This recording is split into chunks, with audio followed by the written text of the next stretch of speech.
নবগঠিত কমিটিকে সবাই স্বাগত জানিয়েছে। বক্তব্য দেওয়ার কিছু নাই। বিগত দিনে আপনারা স্বেচ্ছাসেবক দলের অনেক প্রোগ্রাম করেছেন, দুঃসময় আমাদের সাথে কান্ডার হিসেবে ছিলেন, রাজপথে ছিলেন। আমি অভিনন্দন জ্ঞাপন করছি বাংলাদেশের আপসীন নেত্রী এবং খালেদা জিয়া, বিএনপির ভারপ্রাপ্ত চেয়ারম্যান জনাব তারেক রহমানকে আমি অভিনন্দন জ্ঞাপন জানাচ্ছি।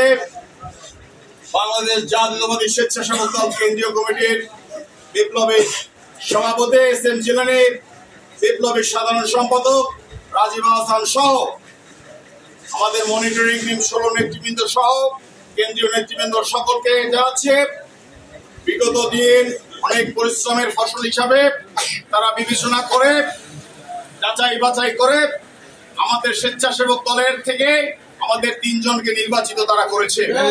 এর জন্য আমার ব্যক্তিগত তরফ থেকে এবং পিরোজপুর জেলা স্বেচ্ছাসেবক দলের পক্ষ থেকে তাদেরকে সংগ্রামী শুভেচ্ছা অভিনন্দন। তারই সাথে সাথে আজকে এই আনন্দ র্যালি করার জন্য আপনারা বিভিন্ন উপজেলা থেকে অনেক কষ্ট করে জেলার নেতৃবৃন্দ, বিভিন্ন ইউনিটের 11 ইউনিটের নেতৃবৃন্দ অনেক দূর দূরান্ত থেকে এসে বড় মিছিল করেছেন আনন্দ র্যালি। এর জন্য সবাইকে আমার ব্যক্তিগত পক্ষ থেকে এবং স্বেচ্ছাসেবক দলের পক্ষ থেকে সংগ্রামী শুভেচ্ছা অভিনন্দন। প্রিয় সহযোদ্ধা ভাইরা, আজকে বক্তৃতা দেওয়ার কিছু নাই, আমি 2-1টি কথা বলেই শেষ করব। আপনারা জানেন পিরোজপুর জেলা স্বেচ্ছাসেবক দলের আগে আসাদুজ্জামান মিঠু এবং আমি দায়িত্ব পালন করেছি। স্বেচ্ছাসেবক দলের কোনো গ্রুপিং ছিল না। পিরোজপুর জেলা স্বেচ্ছাসেবক দলের 2টি মিছিল কখনো হয়নি।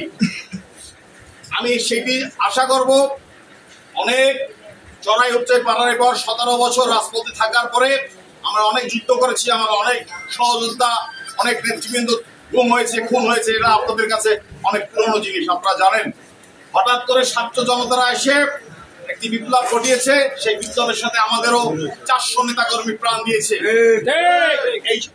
এই তত্ত্বাবধায়ক সরকার আমাদের বিএনপি মহাসচিব কিন্তু সেটি প্রকাশ করেছে, কিন্তু তত্ত্বাবধায়ক সরকার কিন্তু সেটি প্রকাশ করে নাই। আমাদের অনেক নেতাকর্মী খুন হয়েছে, যার প্রমাণ এবং নথিপত্র আমরা প্রমাণ করেছি। এখন দেশ যেভাবে চলছে আমরা এখনো ক্ষমতা আসতে পারিনি। আপনারা যারা রাজনীতির সাথে জড়িত, তারেক রহমানকে এবং জিয়া রহমানের আদর্শ বুকে লালন করে দীর্ঘদিন রাজপথে ছিলেন, আপনারা অবশ্যই জানেন তারেক রহমান কি ভাষ্য দিছে। সবাই মোবাইল ইউজ করেন, আপনারা সবাই জানেন। তবে এগুলো আমি পূর্ণ ব্যক্ত করতে চাই না, তারপর কিছু কথা না বললেই হয়। এই দেশের স্বার্থে, জাতির স্বার্থে বিএনপিকে আগামীতে রাষ্ট্র ক্ষমতায় প্রতিষ্ঠিত করতে হবে। সেই জন্য দল মত নির্বিশেষে সবকিছু নিজেদের ভুল বোঝাবুঝি ভুলে যাবেন, নিজেদের ভিতরে অভ্যন্তরীণ কন্দল ভুলে যাবেন। আমাদের প্রত্যেকটা ওয়ার্ড থেকে শুরু করে ইউনিয়ন পর্যন্ত আমাদের 31 দফা বাস্তবায়ন করার জন্য কাজ করতে হবে। এখনো বিএনপি রাষ্ট্র ক্ষমতা আসে নাই।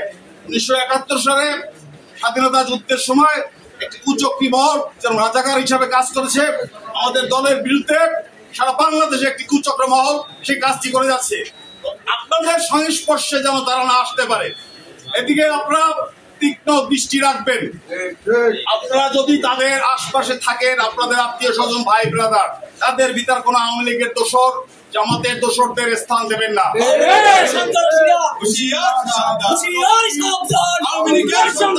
যদি তাদেরকে আপনাদের কোন স্বেচ্ছাসেবক দলের 11টি ইউনিটের ওয়ার্ড থেকে, ইউনিয়ন থেকে, উপজেলা, জেলার ভিতরে বিগত দিনে যারা আওয়ামী লীগ করেছেন, স্পষ্ট ভাষায় বলে আপনারা এই জিনিসটা ক্লিয়ার হবেন। এই জিনিসটা সেন্ট্রাল এবং আমাদের বিএনপি ভারপ্রাপ্ত চেয়ারম্যানের মেসেজ, যারা বিগত দিনে স্বেচ্ছাসেবক দল করছেন তাদের মূল্যায়ন অবশ্যই করা হবে ইনশাআল্লাহ। অবশ্যই তারা রাজপথে ছিল, তাদের মূল্যায়ন করা হবে।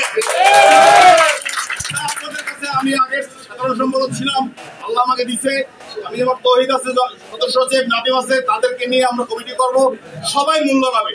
কিন্তু যদি কোন আওয়ামী লীগের দোসর বা জামাতের দোসররা আইসা আপনাদের সাথে ফেস্টনের ছবি আছে, ব্যানারের ছবি আছে, এখন আইসা স্বেচ্ছাসেবক দল করব, সেই ধরনের কথা বললে ব্যানারের সামনে আপনাদের কেন ফেলা দিয়ে যাবে, আইসা বড় বড় কথা বলে, সেই সব লোককে আপনারা চিহ্নিত করে আমাকে হোয়াটসঅ্যাপে মেসেজ করবেন, আমার সদস্য সচিবকেও মেসেজ করবেন।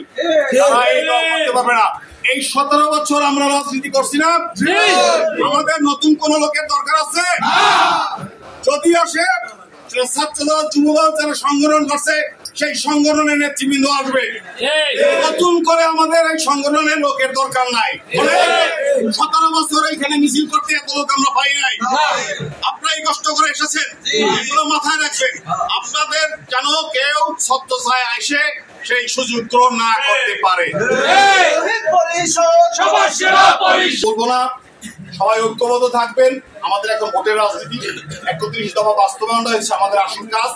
কেন্দ্রীয় নির্দেশ যেটা দেবে, আপনারা সবাই একত্রিত হয়ে সব গ্রুপিং এর ঊর্ধ্বে রেখে দয়া করে একসাথে কর্মসূচি সফল করবেন।